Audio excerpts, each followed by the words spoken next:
Oremos. Pai, nós estamos gratos por tudo que o Senhor fez até este momento, neste encontro de adoração. Queremos te pedir, Pai, que em nome do Senhor Jesus, o Senhor fale nos nossos corações agora, através da Tua palavra, da exposição das Sagradas Escrituras, Senhor. O Senhor conhece a experiência, o coração de cada pessoa aqui presente. O Senhor sabe o que cada um busca, ó Deus, no seu íntimo. Mas neste momento nós queremos submeter todos os nossos sentimentos, todas as nossas buscas, todos os nossos desejos, todos os nossos planos ao Senhor, ó Pai. Reconhecemos a Tua soberania, reconhecemos o Teu poder, a Tua graça, e te pedimos, ó Deus, que neste momento fale aos nossos corações de maneira poderosa, Senhor. Para que os nossos corações sejam transformados, não por nós mesmos, pela nossa força, mas pelo poder e pela ação do Teu Santo Espírito.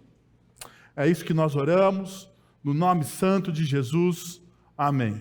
As crianças podem sair neste momento, enquanto nós vamos ter um tempo aqui de reflexão na palavra de Deus. Como vocês sabem, hoje pela manhã nós começamos uma nova série de exposições bíblicas no livro de Malaquias. No livro de Malaquias, um dos profetas menores. Nós temos uma grande dificuldade em lermos esses textos. Primeiro, porque esses textos, muitas vezes, está endereçado de forma específica a um período da história do povo de Israel. Então, quando nós lemos esse texto, muitas vezes nós ficamos confusos, porque nós não entendemos o que esse texto tem a ver com a gente aqui, discípulos de Jesus, no século 21. Mas deixa eu te dizer uma coisa, tem muita coisa a ver com a gente.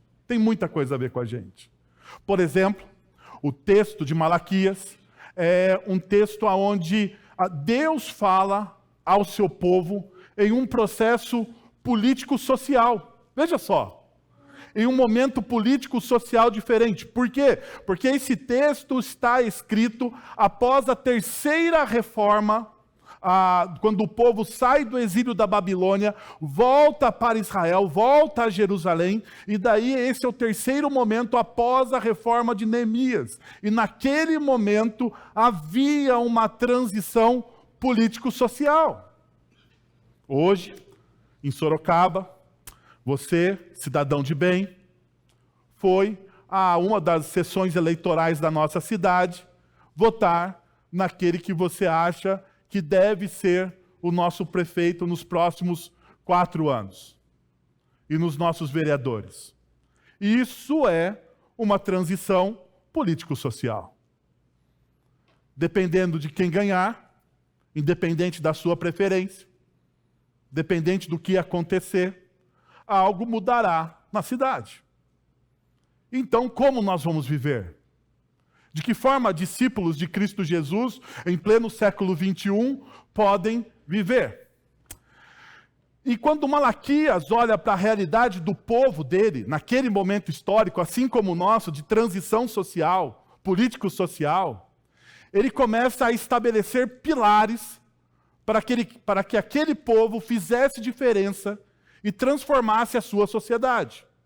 Hoje pela manhã, nós vimos o primeiro pilar, a forma como Deus ama de maneira extravagante o seu povo. Vimos o primeiro pilar. E hoje pela manhã, eu saí daqui com um misto assim como que eu posso dizer? De sermão a todo e qualquer gosto. Nós tivemos um momento intelectual sobre teologia, pontos culturais, exegese, palavras gregas, palavras hebraicas. Depois desse momento intelectual, tivemos um momento de avivamento. Nunca tinha ouvido tanto glória a Deus numa igreja presbiteriana, como naquele momento da manhã. E depois, a gente teve o momento presbiteriano falando de eleição incondicional. Olha só que beleza. Se você é um nômade, você passou por todos os momentos, de certa forma, dentro da corrente evangélica. O texto que nós vamos ler é a continuação do capítulo 1 de Malaquias. Então, antes de continuar tecendo qualquer comentário, gostaria de convidar você a ler o texto comigo. Se você não trouxe a sua Bíblia, você pode acompanhar aí na projeção, para que você veja o texto, e o texto está na Nova Versão Internacional, ao qual nós vamos ler. O filho honra seu pai e o servo o seu senhor. Se o seu pai, onde está a honra? Se eu sou pai, onde está a honra que me é devida? Se eu sou Senhor, onde está o temor que me devem? Pergunta o Senhor dos Exércitos a vocês, sacerdotes. São vocês que desprezam o meu nome? Mas vocês perguntam, de que maneira temos desprezado o teu nome? Trazendo comida impura ao meu altar. E mesmo assim ainda perguntam, de que maneira te desonramos? Ao dizerem que a mesa do Senhor é desprezível. Na hora de trazer animais cegos para sacrificar, vocês não veem mal algum. Na hora de trazerem animais aleijados e doentes como oferta, também não veem mal algum. Tentem oferecê-los de presente ao governador. Será que ele se agradará de vocês? Será que os atenderá? Pergunta o Senhor dos Exércitos. E agora, sacerdotes? Tentem apaziguar Deus para que tenha compaixão de nós. Será que com esse tipo de oferta ele os atenderá? Pergunta o Senhor dos Exércitos. Se um de vocês fechasse assim, ao menos, não acenderiam o fogo do meu altar inutilmente. Não tenho prazer em vocês, diz o Senhor dos Exércitos. E não aceitarei as suas ofertas, pois do Oriente ao Ocidente, grande é o meu nome entre as nações, em toda parte incenso é queimado e ofertas puras são trazidas ao meu nome, porque grande é o meu nome entre as nações, diz o Senhor dos Exércitos. Mas vocês o profanam e dizem que a mesa do Senhor é imunda e que a sua comida é desprezível. E ainda dizem, que canseira, e riem dela com desprezo, diz o Senhor dos Exércitos. Quando vocês trazem animais roubados, aleijados e doentes e os oferecem em sacrifício, deveria eu aceitá-los de suas mãos? Pergunta o Senhor. Maldito seja o enganador que, tendo no rebanho um macho sem defeito, promete oferecê-lo e depois sacrifica para mim um animal defeituoso, diz o Senhor dos Exércitos. Pois eu sou um grande rei e o meu nome é temido entre as nações. Como eu disse hoje pela manhã, a primeira coisa que Deus faz por intermédio de Malaquias é afirmar o seu amor extravagante na história do seu povo. Então, deixa eu dar um rápido resumo se você não esteve aqui pela manhã. Mas eu aconselho, durante a semana, você entrar nas nossas redes sociais e assistir à mensagem da manhã, ok? Mas isso aqui é um rápido resumo, 3 pontos importantes de que nós tratamos pela manhã. Quem Deus usa? Essa foi uma das perguntas que nós fizemos. E a resposta é, não são os perfeitos, porque eles não existem. Deus escolhe aqueles que reconhecem suas falhas e imperfeições. E nessa honestidade e humildade que Ele trabalha, transformando vidas comuns em instrumentos poderosos de sua graça. Uma das primeiras perguntas que nós levantamos, porque Deus chama um homem comum, Deus chama Malaquias. Diferente de muitos dos profetas, e até mesmo dos profetas menores, que quando se apresentam, fala de qual família ele pertencia, Malaquias não tem família. Um personagem histórico, praticamente um homem comum. De que família profética, de que linhagem é Malaquias? Nós não sabemos. Sabendo que isso era importante para o povo de Israel. A sua família dava a sua identidade, mas o texto aqui nos mostra um homem comum. Gente como a gente. E esse homem comum, ele é uma arma, ou melhor, um instrumento poderoso nas mãos do Senhor pela sua graça. Mas por que ele é assim?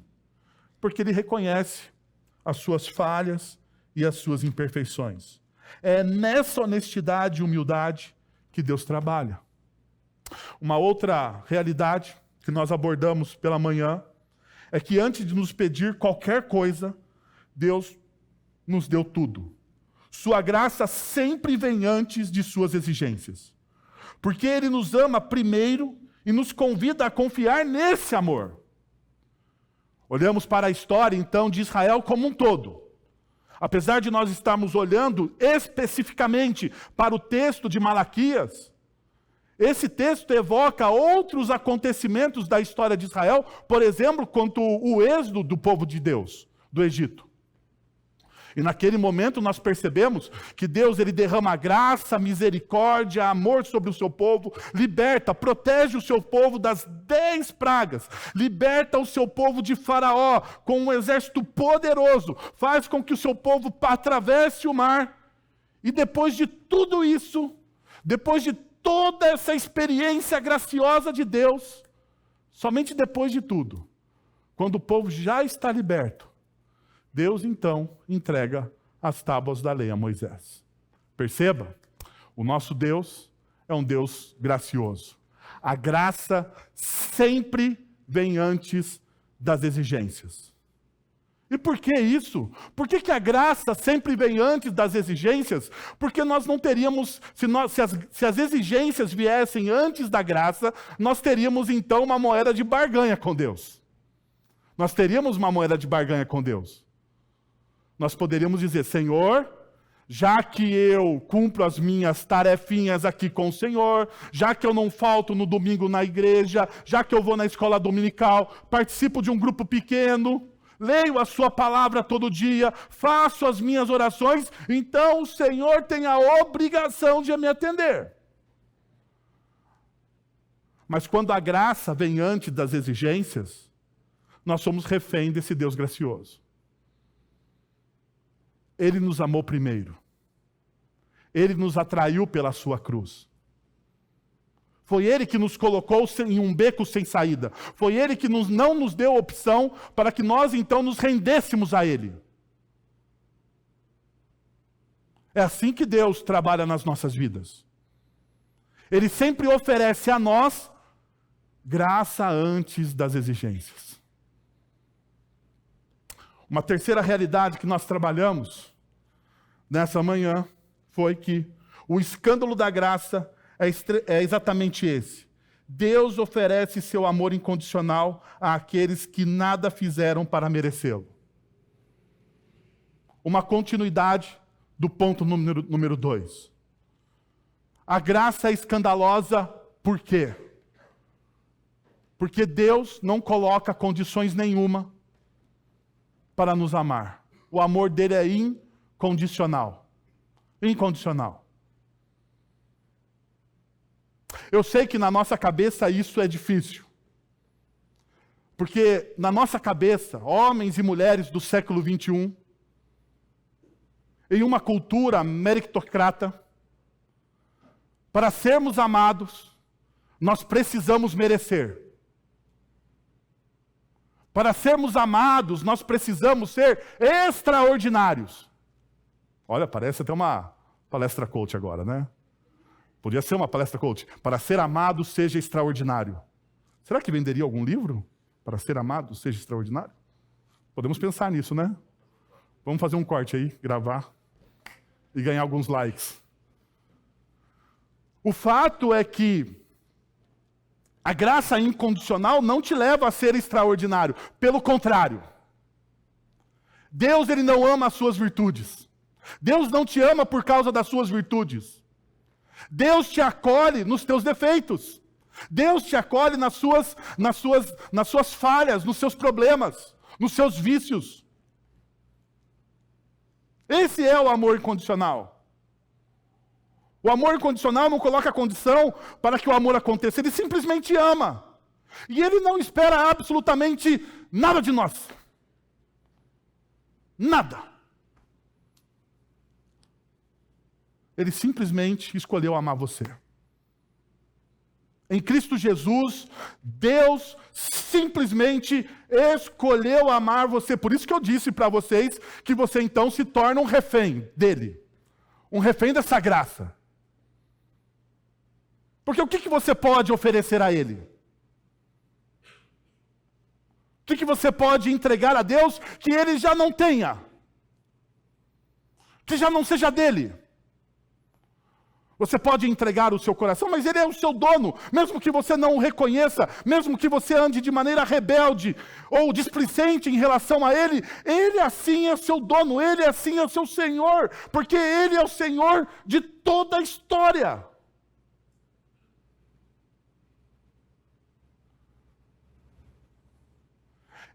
Ele é Senhor dos súditos. Porque essa é a imagem que a Bíblia mostra para a gente. O último versículo que nós lemos aqui em Malaquias fala sobre isso. Eu sou um grande rei. Eu sou um grande rei. E um rei tem súditos que são fiéis e tem súditos que são infiéis, que são rebeldes. Mas ainda assim os súditos infiéis e rebeldes são o quê? Súditos. Súditos. Você pode odiar o nosso presidente atual. E pode ter os seus motivos para isso. Ou o nosso prefeito, ou os nossos vereadores, seja lá quem for. Mas ainda assim você está debaixo do governo dele. Não é assim? Por que você acha que seria diferente com Deus?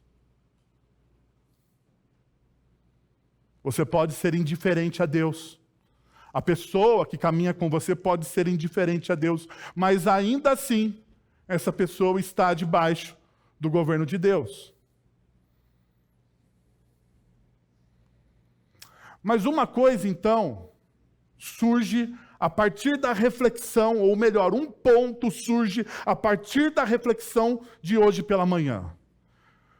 Após ser tocado pela graça de Deus, qual o próximo passo que devemos tomar em nossas vidas? Então, quando você reconhece, chega assim e fala, ok, pastor, ok, Wellington, eu estou entendendo, Deus me ama de maneira extravagante. Deus cuidou da minha vida, Deus me chama para a missão, Deus ele coloca bênçãos na minha vida, então ele me ama de maneira extravagante, mas qual é o segundo passo? Qual é o segundo passo? O que eu faço depois de entender essa realidade? O segundo passo é adoração. Primeiro, você é amado por Deus. Deus dispensa graça sobre você. Você reconhece este amor. Você se arrepende. E após arrependimento e reconhecimento, rendição, você faz o quê? Você adora. Você adora. Mas uma das coisas, como hoje pela manhã, nós precisamos definir na nossa história como discípulos de Jesus, hoje pela manhã nós tentamos definir de maneira muito clara o que significa ser amado por Deus. Agora pela noite, nós precisamos também fazer a mesma reflexão a respeito desse tema. O que se entende por adoração? O que se entende? Perceba, adoração não é apenas um ritual ou uma prática religiosa. É uma atitude profunda do coração. Adoração de fato, não tem a ver com prática religiosa.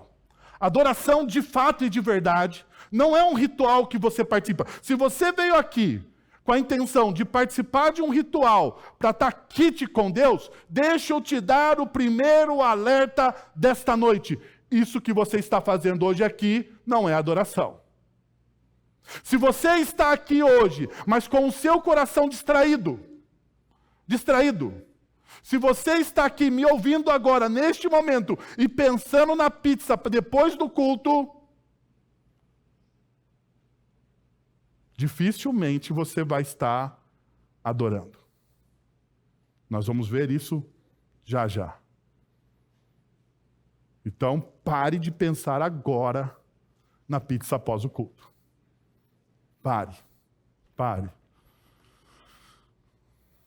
A adoração ele não é apenas é uma atitude profunda do coração. A palavra adoração vem de um termo antigo que significa atribuir valor. Isso nos mostra que adorar é reconhecer o valor supremo de algo ou alguém. Todos nós adoramos algo. Seja sucesso, dinheiro, relacionamento, qualquer coisa.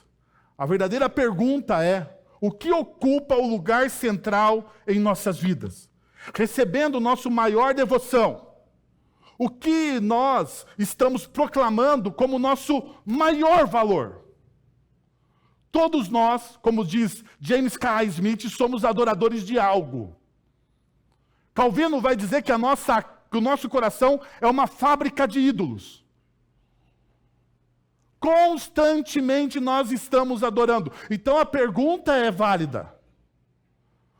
O que nós estamos proclamando como nosso maior valor? Perceba, Malaquias, do capítulo 1, do verso de 6 a 12, ao qual nós lemos, neste texto, Deus é descrito como Pai.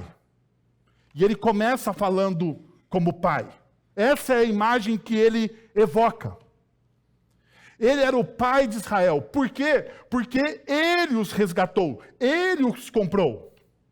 Como um pai amoroso, ele os criou. Como um pai amoroso, ele os corrigiu quando foram desobedientes, como nós podemos ver, por exemplo, em Hebreus capítulo 12, versos de 3 a 11.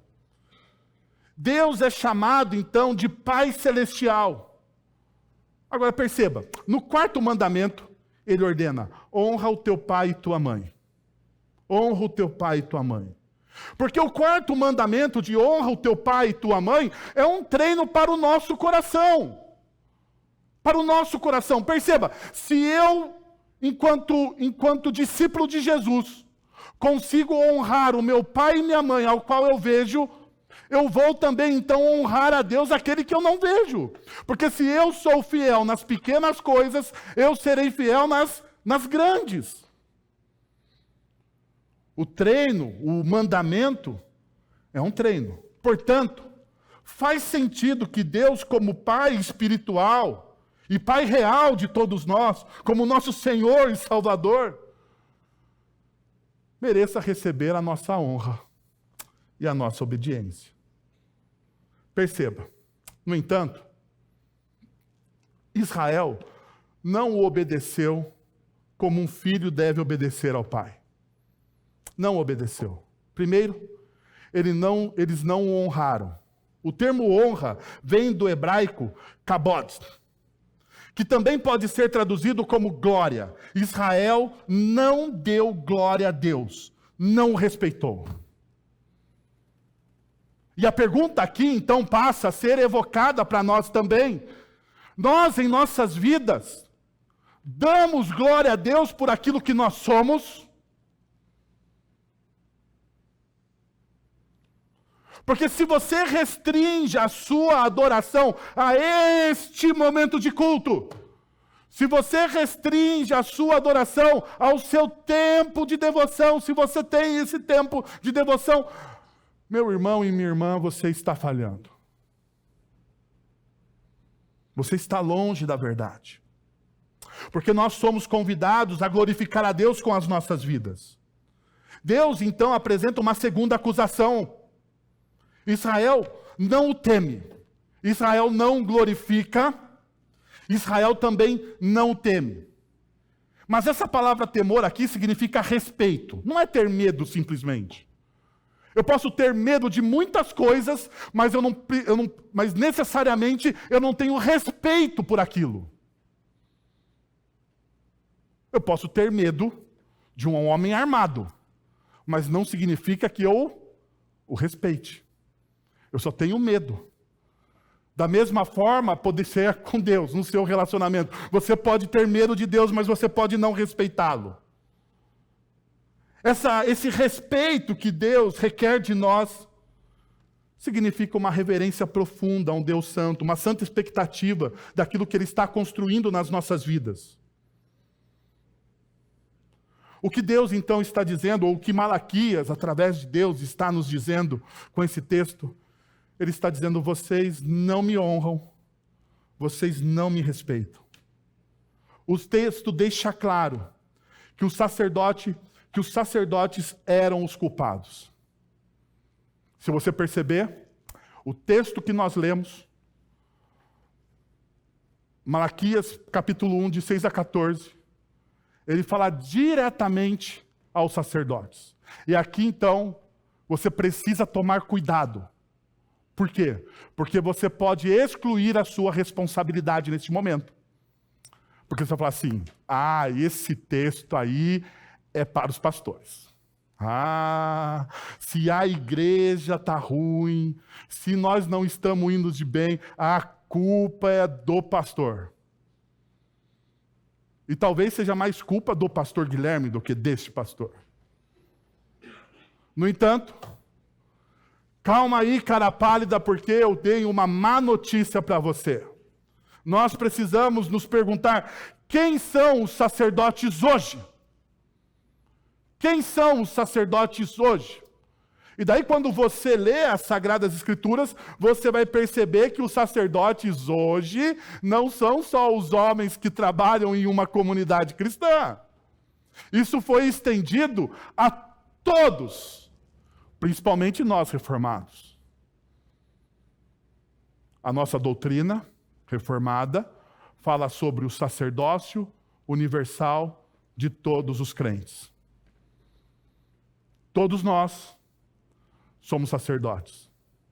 Por isso que dentro da nossa teologia não cabe aquele ungido especial do Senhor. Não cabe. Não cabe o pai apóstolo, não cabe o profetinha, não cabe o que faz profetada, não cabe absolutamente nada disso. Todos nós aqui somos sacerdotes diante do Senhor e nós podemos alicerçar isso com as Sagradas Escrituras. Perceba, 1 Pedro capítulo 2, verso de número 9 diz: vocês, porém, são geração eleita, sacerdócio real, nação santa, povo exclusivo de Deus, para anunciar as grandezas daquele que os chamou das trevas para a sua maravilhosa luz. Perceba essa realidade. Pedro está dirigindo essa carta, essa fala, não a um grupo especial de pessoas dentro da igreja. É toda a igreja. Toda a igreja agora é sacerdócio real. Toda a igreja. Quem são os sacerdotes hoje? Todos nós. Então, o que Malaquias está falando aqui se aplica não a uma casta específica de pessoas dentro de uma comunidade cristã, mas se aplica a todos nós.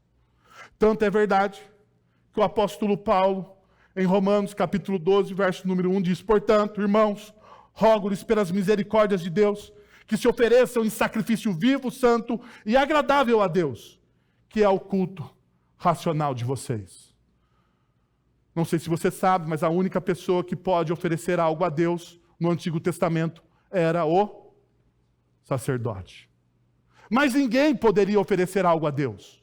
Somente o sacerdote poderia oferecer, somente o sacerdote poderia entrar no templo e oferecer algo a Deus. Então, Paulo aqui abre o leque e diz: agora todos vocês, portanto, irmãos, rogo-lhes pelas misericórdias de Deus que vocês ofereçam em sacrifício vivo. O nosso oferecimento agora não tem mais a ver com os animais.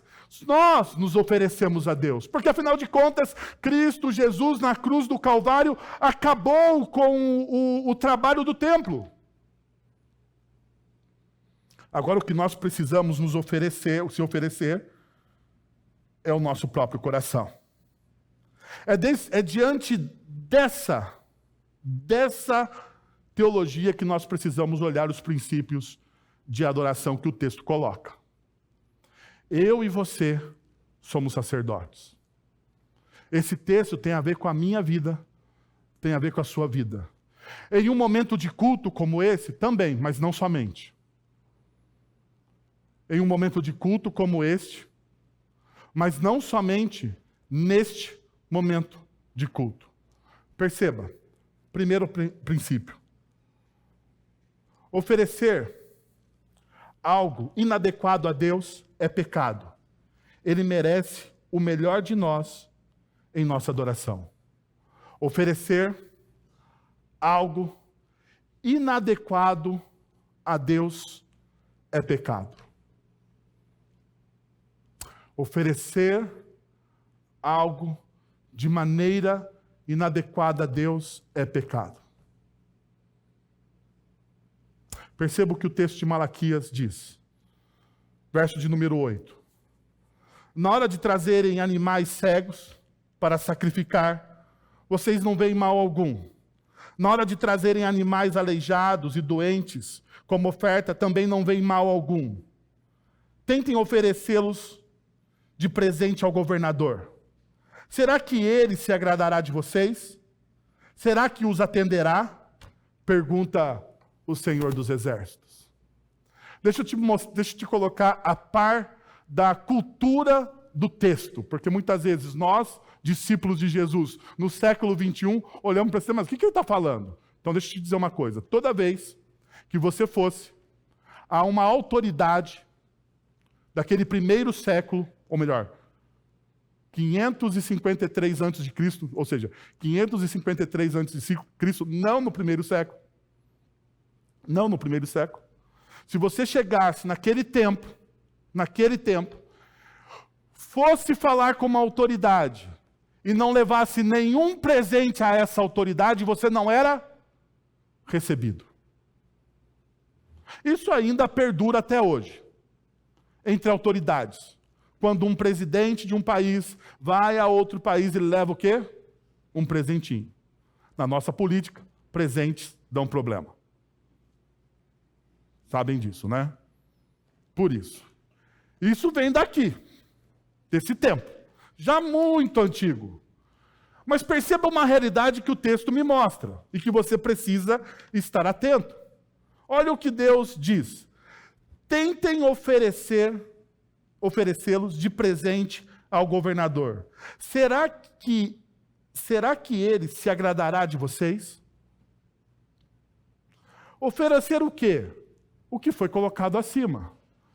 Tente oferecer ao governador animais cegos. Tente oferecer ao governador coisas que animais aleijados, doentes, como oferta. Tentem oferecer ao governador aquilo que é inadequado.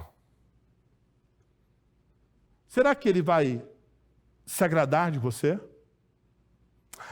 Calma aí. Será que ele vai parar para te ouvir? Será que ele vai te receber? Será que ele vai te receber? O que você acha?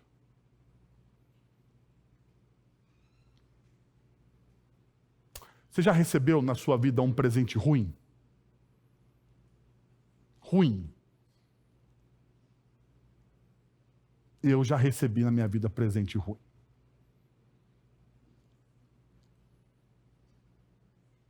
Eu não vou falar quem deu, porque senão, vai que a pessoa, não é ninguém daqui, fique tranquilo. Mas vai que a pessoa ouve na internet e fica brava depois, né? É melhor deixar na incógnita.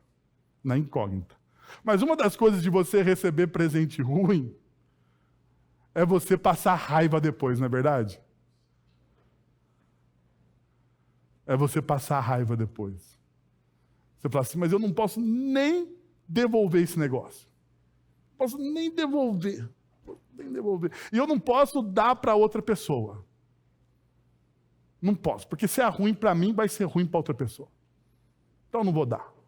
E também é falta de educação você dar presente que você recebeu para outro, né? Você tem que fingir cara de quem gostou. Mas isso é uma realidade que está acontecendo no texto. Agora perceba. O que está acontecendo aqui? Falta de reverência. Falta de reverência. Mas a pergunta passa em si então, o que é reverência? Reverência é dar a Deus o nosso melhor, dar a Deus o nosso melhor. Menos do que isso é desonrá-lo. Reverência é você dar a Deus o quê? O seu melhor.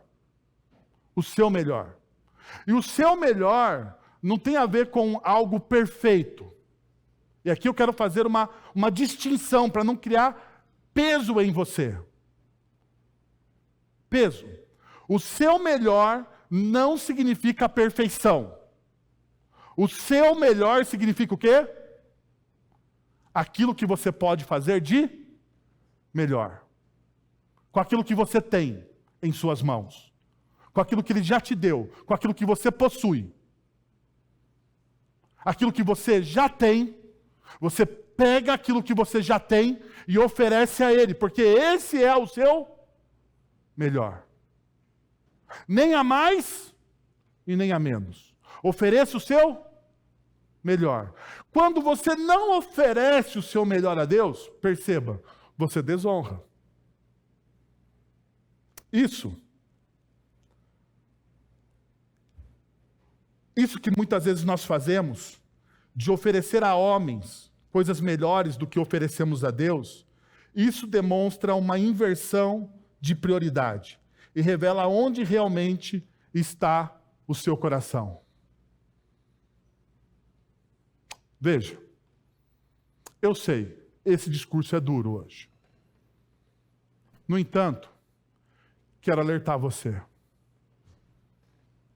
Você oferecer a Deus algo menor do que você oferece a outros demonstra uma inversão de valores. Quem de fato é importante para você? Quem de fato é importante para você? Deixa eu te dar uma imagem bíblica disso. Deus chama Abraão ou Abrão. Se é Gênesis capítulo 12, Abrão. Deus vai lá e chama Abrão. Sai da tua parentela, sai do meio do teu povo. Não é isso que ele diz lá? E vem e segue-me, e que eu vou te mostrar o caminho da terra prometida. Vou te fazer pai de uma grande nação. Fica tranquilo, só vem e me segue. Mas vem e me segue sozinho. Só com a sua família e com os seus servos. Sai da casa da tua parentela. Pergunta: o Abraão fez isso? Sim ou não? Sim ou não? Sim, não, não sei. Dou-lhe uma, dou-lhe duas, dou-lhe três? Não? Tá bom, vou te dizer. Ele não fez. Ah, mas como você sabe que ele não fez? Ele levou o Ló. E o Ló era o quê? Parente. O sobrinho. Se você pega a história do Abraão, você vai perceber que Ló, ele é abençoado por estar com Abraão. E diz o texto bíblico que os rebanhos deles cresceram. Chega um momento que começa a ter uma briga entre pastores, de quem é o rebanho, de quem não é, aquela coisa toda, e o Abraão diz o seguinte: vamos nos separar. Se você for para a direita, eu vou para a esquerda. De um lado tinha as Campinas Verdes e do outro tinha o deserto. O que Ló fez? O que Ló fez? Mandou o tio para onde? Para o deserto. Olha que beleza de sobrinho. Hã? Você não quer ter um sobrinho desse? Mas se o Abraão tivesse ouvido Deus, ele teria que fazer essa escolha? Sim ou não? Não. Não ouviu. Uma das coisas que Deus prometeu a Abraão, na sua caminhada, é que, não se preocupe, vou cuidar de você. Chega um determinado momento, ele está caminhando lá, pelo crescente fértil, Mesopotâmia, e um dos reis da Mesopotâmia fica de olho na mulher do Abraão. Porque diz o texto bíblico que ela era o quê? Muito formosa. Rapaz, a mulher devia ser bonita mesmo. Porque quando a Bíblia diz que a pessoa é bonita, deve ser bonita, porque a Bíblia só fala a verdade. É ou não é? Bonitona. E o rei ficou de olho. E daí o rei chega para Abraão e pergunta assim, olha, quem é essa mulher bonita? Ele fala o quê? É minha irmã. Era uma... Não existe meia verdade, né? Deu um somebody love lá. Ficou com medo. Pergunta, ele precisava ter medo? Sim ou não? Durante 2 vezes ele mente sobre a esposa, não é?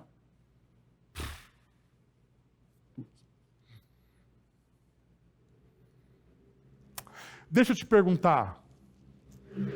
Por esses eventos, o Abraão ele poderia ser chamado amigo de Deus? Aquele que caminha com o Senhor? Ele poderia se chamar de servo fiel?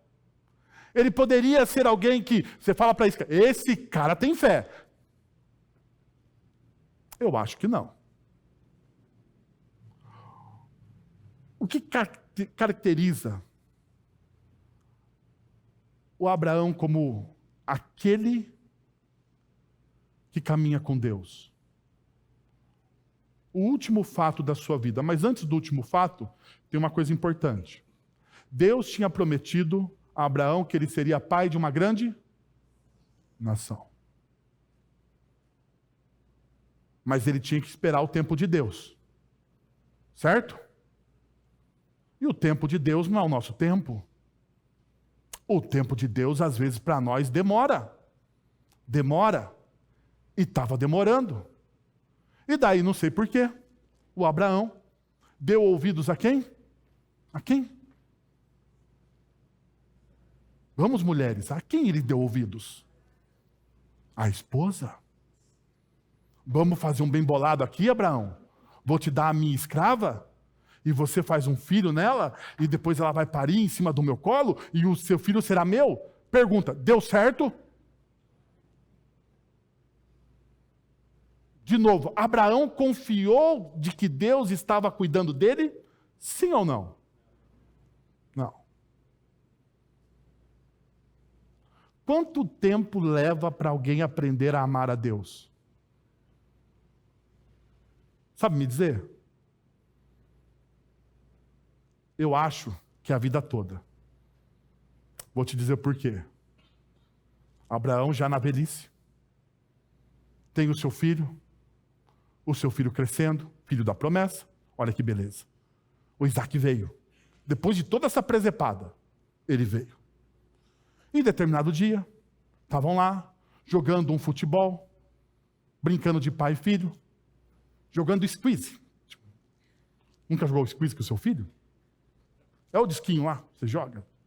É legal fazer isso com o filho. Jogando squeeze. Deus vem e fala com Abraão.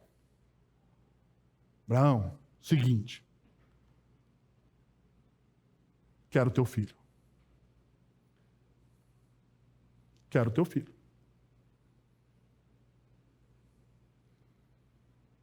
O que era mais precioso para Abraão? O que era mais precioso para ele? O que era? O filho. O filho era a coisa mais preciosa para ele. E daí, não sei se você está familiarizado com o texto. Abraão pega, monta as coisas para o sacrifício. Caminha. E em determinado momento, o filho pergunta para Abraão: papai, Aba, cadê o cordeiro para o sacrifício? O que Abraão responde? Deus proverá. Abraão entendeu e aprendeu a entregar o melhor que ele tinha a Deus? Sim ou não? Depois de quanto tempo? Isso é um refrigério para a gente, né? Quando eu olho para essa história, eu falo, graças a Deus. Eu não sei aonde eu estou, mas graças a Deus por essa história. Mas o fato verdadeiro é que Deus está nos conduzindo a esta realidade de adoração. Abraão, quando ele diz, filho, fica tranquilo, Deus proverá, é um ato verdadeiro, genuíno de adoração. Ele está entregando a Deus o seu melhor. Tudo aquilo que ele tinha, nem mais e nem menos. É isso que Deus requer do seu povo, é isso que Deus requer dos seus sacerdotes, é isso que Deus requer do meu coração.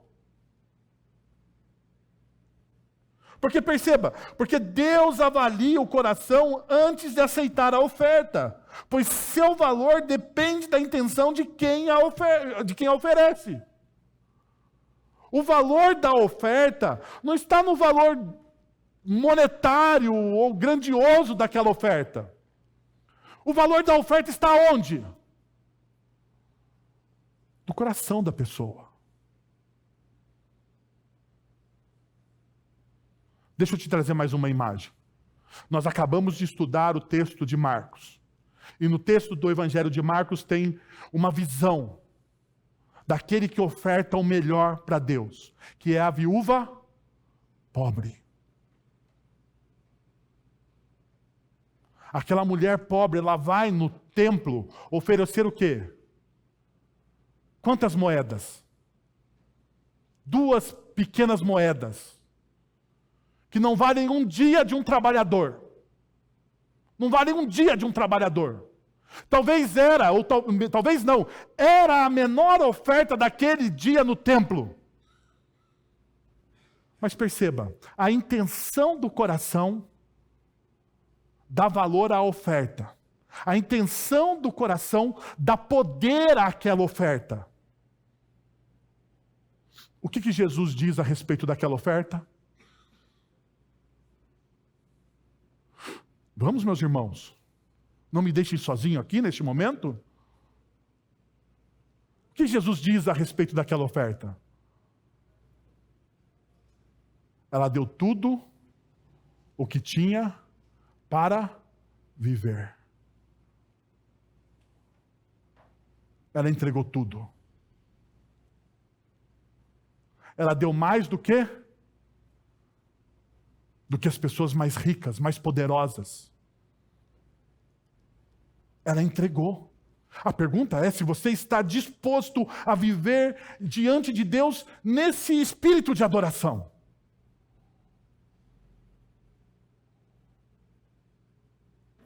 Um segundo princípio que o texto me mostra é que Deus rejeita orações vazias, sacrifícios sem sinceridade e rituais sem vida.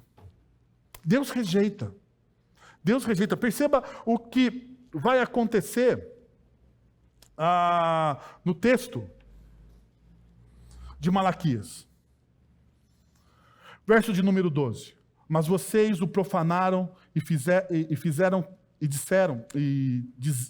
ao dizerem que a mesa do Senhor é imunda e que a sua comida é desprezível. E ainda dizem, que canseira! E riem dela com desprezo, diz o Senhor dos Exércitos. Perceba as nuances do texto. Os sacerdotes, aqueles que oferecem a adoração ao Senhor, o que eles dizem? Eles dizem que a mesa do Senhor é imunda. Eles dizem que a comida é desprezível. Eles dizem que existe o quê? Canseira na adoração. A falta de sinceridade dos sacerdotes levou Deus a rejeitar as suas ofertas. Sabemos que a condenação plena dessa atitude veio em 70 depois de Cristo, quando o templo foi completamente destruído e nenhuma pedra sobrou naquele templo. Para nós cristãos modernos é difícil de entender o impacto deste evento na história de Israel. Seria como se Deus tivesse dito hoje: fechem as portas de todas as igrejas, não haverá mais culto. É mais ou menos isso. Mas a analogia aqui ainda não reflete a totalidade da gravidade da situação, pois o templo era o centro da vida de Israel. Era o centro. Era ali no templo que eram feitos os sacrifícios pelos pecados. Era ali no templo que celebravam-se as festas. Era ali no templo que havia as contribuições. O templo também era o coração da economia e política judaica. Perceba, sem ele, a nação de Israel não tinha o quê? Identidade. Identidade. Por que Deus destruiria o templo? No Novo Testamento, descobrimos que o templo não é mais necessário. Por quê? Porque Cristo cumpriu tudo o que o templo representava na vida dos israelitas. Mas em Malaquias, capítulo 1, a razão foi a postura dos sacerdotes. Eles estavam tratando Deus de forma leviana. E quando os líderes adotam esta forma, quando os líderes adotam essa postura de forma leviana, e como você sabe disso, perceba a última palavra. Eles riem. Eles riem. Eles riem da adoração.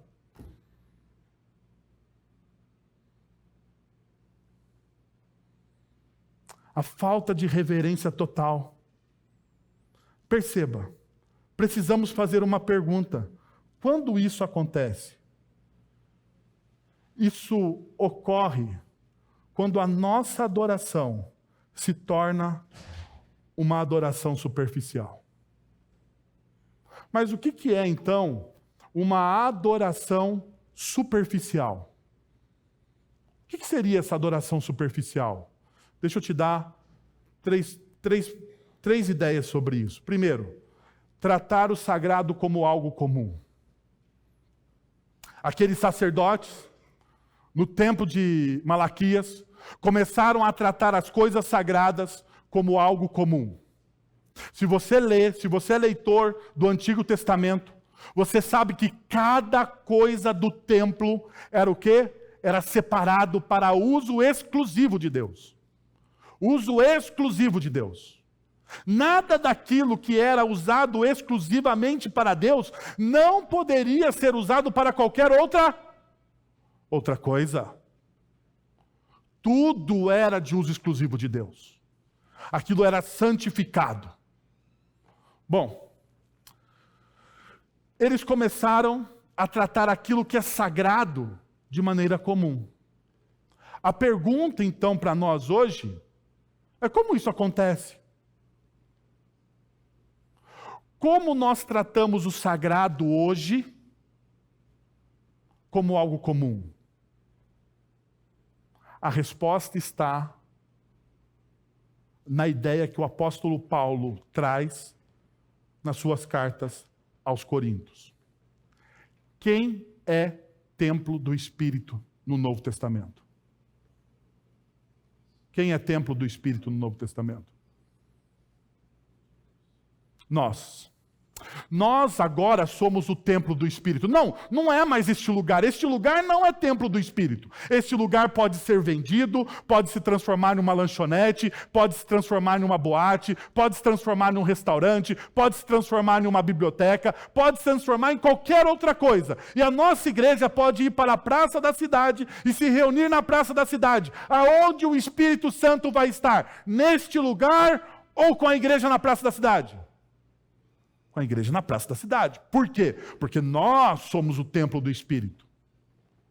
Então, se nós somos o templo do Espírito, tudo aquilo que nós fazemos agora deveria ser o quê?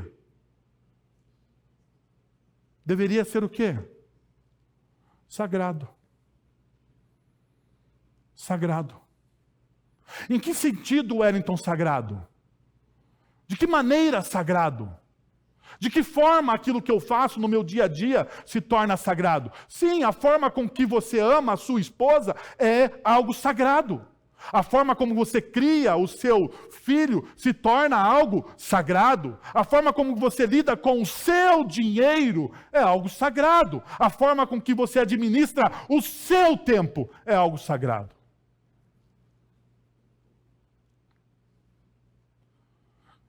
Ontem eu fui no aniversário de um rapaz de 20 anos. E quando eu fui orar por ele, me deu uma santa inveja. Você já teve uma santa inveja? Não sei se inveja dá para ser santa, mas eu vou dizer que é santa, para não dizer que eu pequei. Tive uma santa inveja daquele menino, 20 anos. E eu fiquei pensando, o que eu fiz com os meus 20 anos? Faz mais de 20 anos que eu não tenho 20 anos. Deu uma santa inveja, daí eu olhei para aquele menino e falei assim, meu filho, saiba de uma coisa, o tempo passa. E você precisa tratar esse tempo como algo sagrado. Porque Deus te deu um presente sobre a face da terra, que é o seu tempo.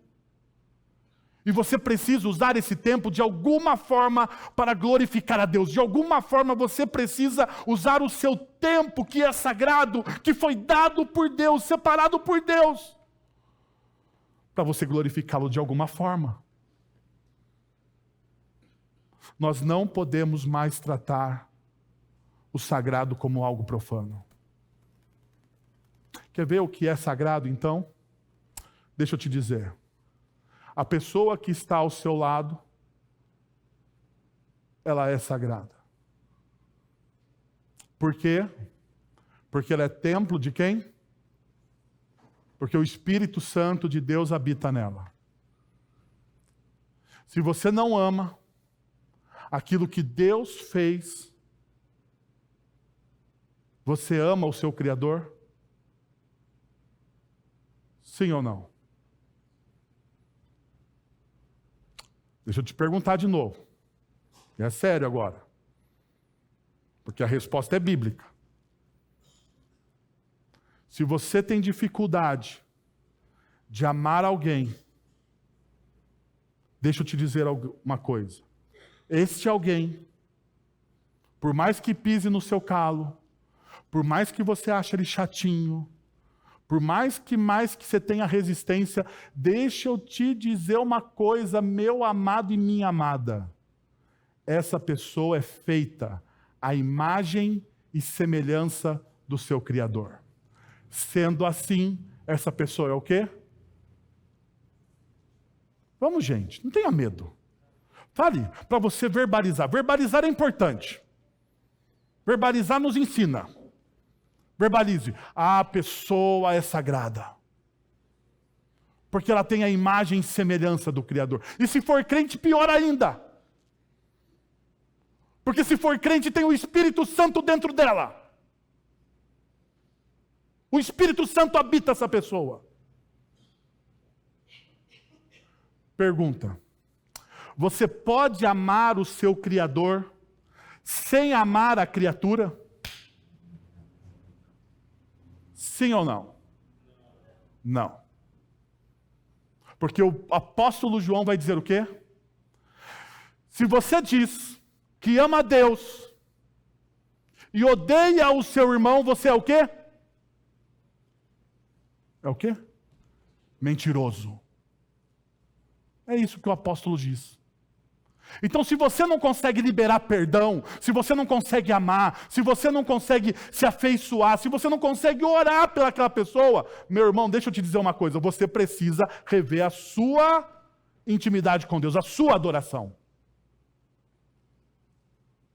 Você está transformando aquilo que é sagrado em profano. Segundo,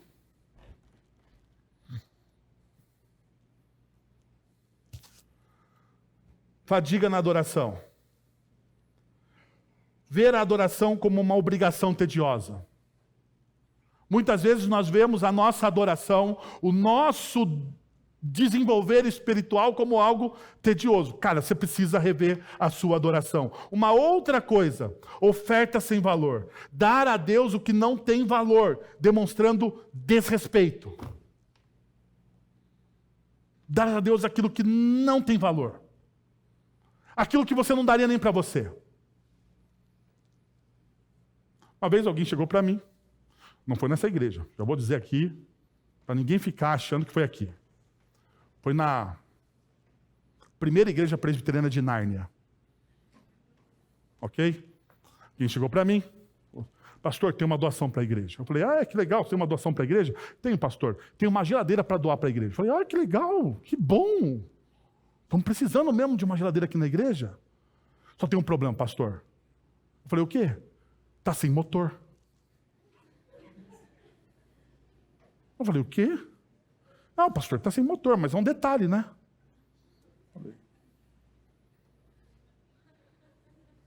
Eu fiquei em silêncio. Porque até o tolo, quando fica calado, se passa por sábio, né? Fiquei em silêncio. Uai, porque se não serve para a sua casa, por que você está dando para cá? Para a casa do Deus Todo-Poderoso?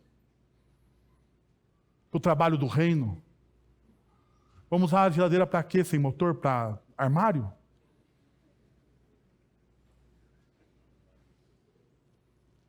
Cara, isso acontece. Não só com geladeira. Isso aqui está me estorvando em casa. O que acontece? Traz para a igreja.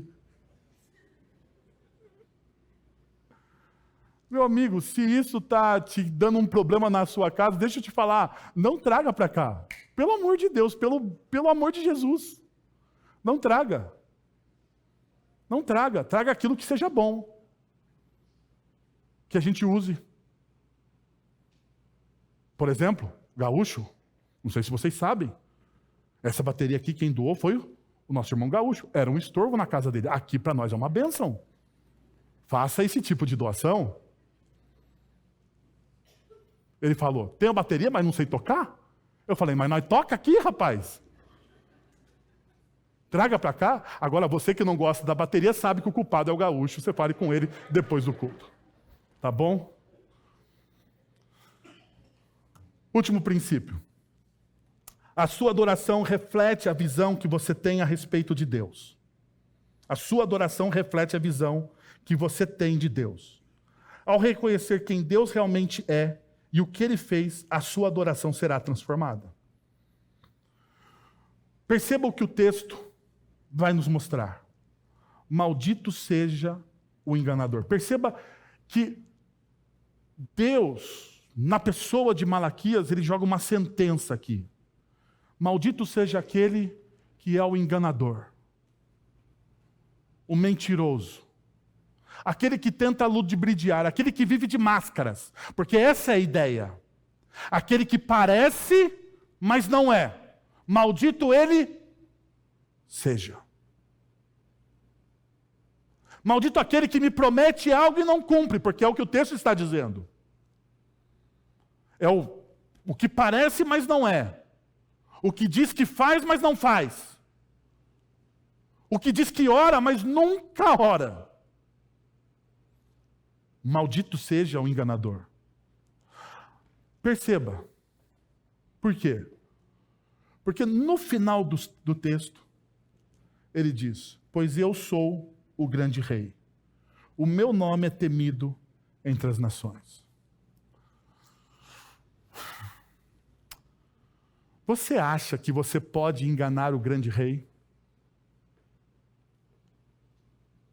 Realmente você acha isso? Bom, deixa eu te dizer uma coisa. Você pode enganar o pastor.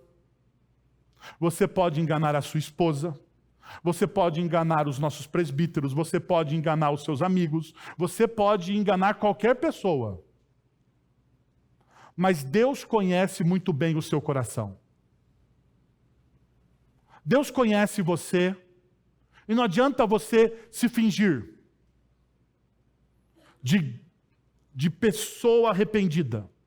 Deus sabe quando você não está arrependido e você diz que está arrependido. Você sabia disso? Você já fez uma oração sem estar arrependido? Pedindo perdão pelos seus pecados? Você já fez isso? Você orou pelos... Senhor, me perdoa pelos meus pecados, são muitos, mas o seu coração não estava nem aí para isso. Você já fez esse tipo de oração? Então deixa eu te dizer uma coisa, isso não comoveu Deus. Porque Deus sabia que você não estava arrependido. Deus sabia o que estava no seu coração naquele momento. Por isso que a gente brinca com Deus. E a gente precisa parar de brincar com Deus. Deus, Ele leva muito a sério aquilo que a gente faz em oração. Deus, Ele leva muito a sério aquilo que nós cantamos. Deus, Ele leva muito a sério a forma com que nós nos relacionamos. Deus leva muito a sério a minha e a sua vida. E sabe por que Deus leva muito a sério a minha e a sua vida? Porque Jesus morreu pela minha e pela sua vida. Por isso que Deus leva a sério a vida. E a gente fica enganando Deus. A gente fica achando que Deus é como nós. Nós precisamos parar desse antropomorfismo, né? De achar que Deus é como nós. Deus, Ele está acima, Ele é soberano. E Ele se coloca aqui.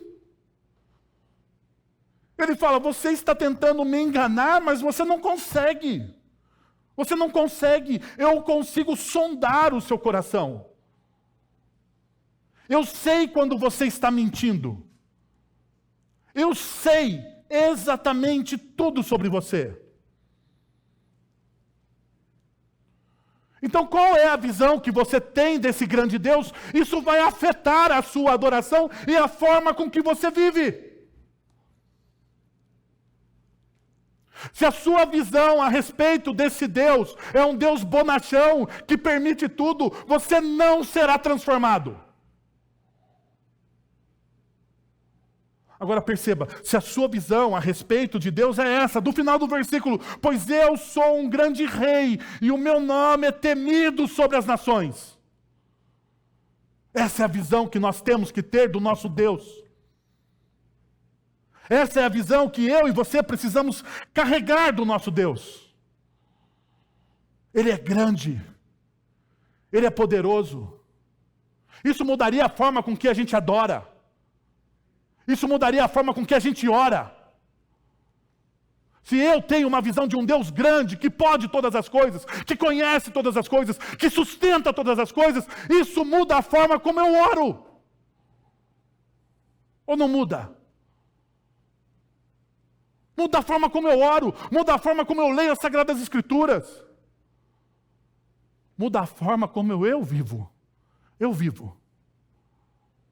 Qual é a visão que você tem de Deus? Qual é o tamanho que você atribui a Deus? Você atribui a Deus, como nós cantamos hoje na música dos Arrais, você atribui a Deus da forma dos seus achismos.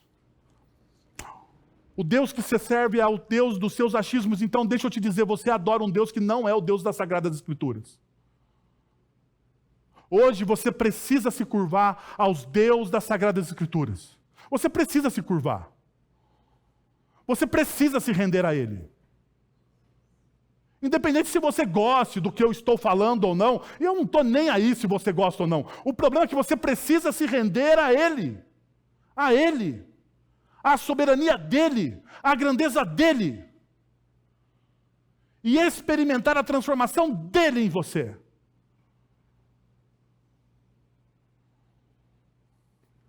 Sendo assim,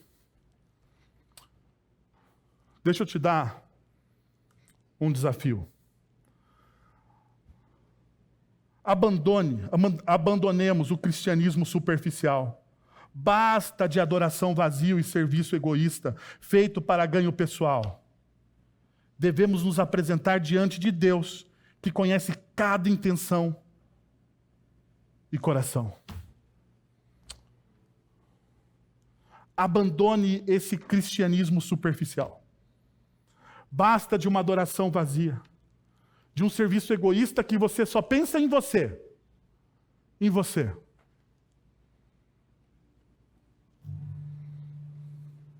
Se abra para a grandeza de Deus. E eu tenho certeza que esse Deus grande que te ama em Cristo Jesus, aquele Cristo que morreu na cruz por você, vai transformar a sua vida. Vai transformar o seu coração. Vai redimir a sua história. E vai te trazer aquilo que você tanto busca, mas você não encontra em lugar algum. Renda-se. Renda-se. Abraão só pôde experimentar a amizade real de Deus quando ele entregou aquilo que era mais precioso a ele.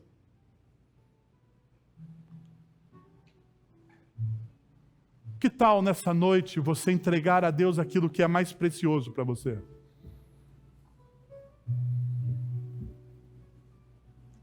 Que tal você entregar os seus sonhos, os seus filhos, os seus prazeres? Que tal você entregar a sua vida a Jesus nessa noite? Quero convidar você a fechar os seus olhos e abaixar a sua fronte. E a você buscar a presença desse Deus. Pai, nós estamos na Tua presença, Senhor, e queremos Te pedir que em nome de Jesus, ó Deus, essa palavra não morra aqui, mas essa palavra, Deus, venha sempre ao encontro do nosso coração. Ela seja relembrada pelo Teu Santo Espírito, ó Deus, durante a semana, para que possamos ser moldados, transformados, ó Deus, renovados, revigorados pelo poder do Teu Santo Espírito em nós, ó Pai.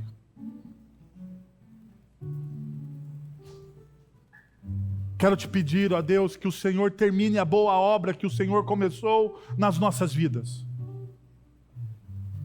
Que o Senhor derrame poderosamente o Teu poder e a Tua graça em nós, sobre nós, ó Deus. Que Teu Espírito Santo nos comunique as verdades do Teu Evangelho de maneira tão profunda a ponto de nos transformarmos em verdadeiros adoradores, adoradores que adoram o Senhor em espírito e em verdade, Senhor. Nós Te pedimos, Pai, essa transformação em nossas vidas. Renova-nos, Deus. Hoje nós vamos, Pai, comer da ceia. Que pela fé que nós cremos que Cristo Jesus se faz presente. Que pela fé, Deus, nós cremos que comemos cura e restauração. Que o Senhor nos abençoe. É o que nós oramos em nome de Jesus. Vamos receber a bênção e orarmos mais uma vez. Pai, nós queremos Te agradecer profundamente pelo que o Senhor fez nessa noite, Senhor. O Senhor nos revelou a Tua grandeza, Pai, a Tua majestade. Então, reorienta a nossa forma, a visão que nós temos a respeito do Senhor e de quem o Senhor é e como o Senhor deseja ser adorado, Pai. Transforma o nosso coração em corações, ó Deus, de verdadeiros adoradores que adoram o Senhor em espírito e em verdade, Pai. Quebra os nossos achismos. Desconstrói, Senhor, as nossas tradições humanas. E que a forma bíblica de adoração ao Senhor seja o nosso norte. Que Cristo seja o centro da nossa adoração. É isso que nós Te pedimos em nome de Jesus. Amém.